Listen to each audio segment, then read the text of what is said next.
इस वीडियो में बात करेंगे एक और सेल ऑर्गेनल के बारे में जिसका नाम है वैक्यूल। वैक्यूल क्या होते हैं, वैक्यूल का कैसा स्ट्रक्चर होता है, वैक्यूल की लोकेशन क्या होती है, कहाँ कहाँ पाए जाते हैं वैक्यूल्स, और वैक्यूल का फंक्शन क्या होता है सेल के अंदर, ये सब हम इस वीडियो में डिस्कस करेंगे। तो देखिए वैक्यूल क्या होते हैं। वैक्यूल सिंगल मेम्ब्रेन से बाउंड स्फेरिकल स्ट्रक्चर्स होते हैं जो कि सेल के साइटोप्लाज्म के अंदर प्रेजेंट होते हैं। वैक्यूल्स एक तरह के स्टोरेज सैक होते हैं। स्टोरेज सैक का मतलब है कुछ ऐसे स्ट्रक्चर्स जो अपने अंदर किसी मटेरियल को, किसी सब्सटेंस को स्टोर करते हैं। वो सब्सटेंस सॉलिड भी हो सकते हैं, लिक्विड भी हो सकते हैं। तो vacuoles are storage sac which store solid or liquid materials. Vacuoles are single membrane bound organelles which are spherical in shape and which are present in the cytoplasm of the cell. इसके बाद बात करते हैं vacuoles कहाँ पाए जाते हैं। तो वैक्यूल्स जो होते हैं वो जनरली प्लांट सेल्स के अंदर पाए जाते हैं। एनिमल सेल्स के अंदर वैक्यूल्स हो भी सकते हैं, नहीं भी हो सकते। प्लांट सेल्स के अंदर जो वैक्यूल्स होते हैं वो लार्ज होते हैं, प्रोमिनेंट होते हैं और परमानेंट होते हैं। और जनरली ऐसा देखा जाता है कि एक प्लांट सेल के अंदर एक ही वैक्यूल होता है। इतना बड़ा होता है प्लांट सेल का वैक्यूल कि वो प्लांट सेल का 50 से 90% जो वॉल्यूम है वो ऑक्यूपाई करके रखते हैं, जिसकी वजह से उस सेल का जो न्यूक्लियस होता है वो सेंटर में ना होके एक कॉर्नर में, एक पेरिफ्री की तरफ शिफ्ट हो जाता है। तो एनिमल सेल के अंदर जो वैक्यूल्स होते हैं या तो एब्सेंट होंगे, वैक्यूल्स होंगे ही नहीं। और अगर एनिमल सेल के अंदर वैक्यूल होंगे तो वो स्मॉल होते हैं, टेम्पोरेरी होते हैं। और जनरली ऐसा देखा जाता है कि एक सेल के अंदर एक से ज्यादा वैक्यूल्स होते हैं। तो यहां मैंने कुछ डिफरेंस बताए हैं प्लांट और एनिमल सेल के अंदर वैक्यूल्स के रेस्पेक्ट में, कि प्लांट सेल में तो लार्ज, प्रोमिनेंट और परमानेंट वैक्यूल होता है। एनिमल सेल के अंदर स्मॉल टेम्पोररी वैक्यूल जो है वो पाए जाते हैं। इसके बाद वैक्यूल्स के फंक्शंस देखिए। वैक्यूल का सबसे जो इंपॉर्टेंट फंक्शन होता है प्लांट सेल्स के अंदर, वैक्यूल का जो मेन फंक्शन होता है वो होता है अपने अंदर सेल सैप को स्टोर करके रखना। अब ये सेल सैप क्या होता है? सेल सैप का मतलब होता है मिनरल्स, वाटर, सॉल्ट और कुछ सोल्यूबल सब्सटेंसेस जैसे कि अमीनो एसिड्स, शुगर्स, इन सब के मिक्सचर को हम सेल सैप बोलते हैं। तो सेल सैप होता है मिनरल्स, वाटर, सॉल्ट और कुछ सोल्यूबल ऑर्गेनिक सब्सटेंसेस। वो सारे सब्सटेंसेस या सेल सैप जो होता है वो वैक्यूल के अंदर स्टोर्ड होता है। और ऐसे वैक्यूल जिनका काम सेल सैप को स्टोर करके रखना होता है, ऐसे वैक्यूल्स को बोलते हैं सैप वैक्यूल्स। अब सैप वैक्यूल करता क्या है सेल के अंदर?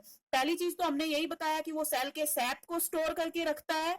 सेल के सैप को स्टोर करने से क्या होता है कि वो वैक्यूल उस सेल की ओस्मोलैरिटी को मेंटेन करके रखता है, यानी उस सेल के ओस्मोटिक कंसंट्रेशन को मेंटेन करके रखता है। उस सेल के अंदर वाटर और सॉल्ट की कंसंट्रेशन को मेंटेन करके रखता है, जिसकी वजह से वो सैप वैक्यूल जो होता है उस पर्टिकुलर सेल को टर्जिडिटी या रिजिडिटी प्रोवाइड करता है, यानी कि सेल को श्रिंक होने से प्रिवेंट करता है और सेल को स्वेल होने से भी प्रिवेंट करता है। तो पहले टाइप के वैक्यूल के बारे में हमने डिस्कस किया यहाँ पे, सैप वैक्यूल के बारे में, जिसका काम है सेल सैप को स्टोर करना। सेल के अंदर ऑस्मोटिक कंसंट्रेशन को, यानी कि वाटर और आयंस की कंसंट्रेशन को, वाटर और सॉल्ट की कंसंट्रेशन को मेंटेन करना। इसका मतलब ये हुआ कि सेल को टर्जिडिटी और रिजिडिटी प्रोवाइड करना।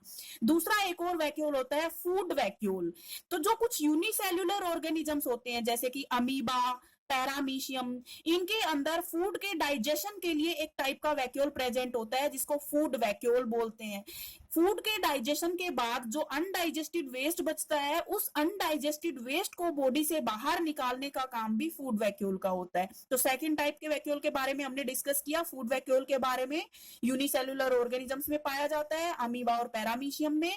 इनका काम होता है फूड के डाइजेशन में हेल्प करना और अनडाइजेस्टेड वेस्ट को बॉडी से बाहर रिमूव करना। फूड वैक्यूल को ही कई बार हम कॉन्ट्रैक्टाइल वैक्यूल कह के भी बुलाते हैं। थर्ड टाइप के जो वैक्यूल्स होते हैं वो होते हैं गैस वैक्यूल्स। तो कुछ ऐसे एक्वेटिक ऑर्गेनिजम्स होते हैं, एक्वेटिक ऑर्गेनिजम्स मतलब वो ऑर्गेनिजम्स जो वाटर में प्रेजेंट होते हैं। तो कुछ एक्वेटिक ऑर्गेनिजम्स जिनको वाटर के सरफेस पे फ्लोट करना होता है। तो हमें पता है कि कोई भी चीज वाटर के सरफेस पे तब फ्लोट करती है जब उस चीज को बोयंसी प्रोवाइड होती है कहीं से। बोयंसी मतलब तैरने की क्षमता, कोई ऐसा फोर्स लगे उस चीज के ऊपर जो उसको वाटर के सरफेस पे तैरने में हेल्प करे।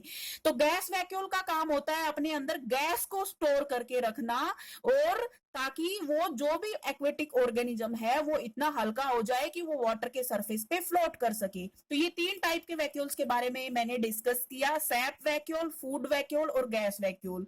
एक और इंपॉर्टेंट चीज है जो बहुत ज्यादा जो क्वेश्चन पूछा जाता है वो ये होता है, देखिए हमने यहाँ पे डिस्कस किया कि वैक्यूल जो है वो प्लांट सेल्स के अंदर पाया जाता है, प्लांट सेल्स में एक बड़ा सा परमानेंट वैक्यूल पाया जाता है।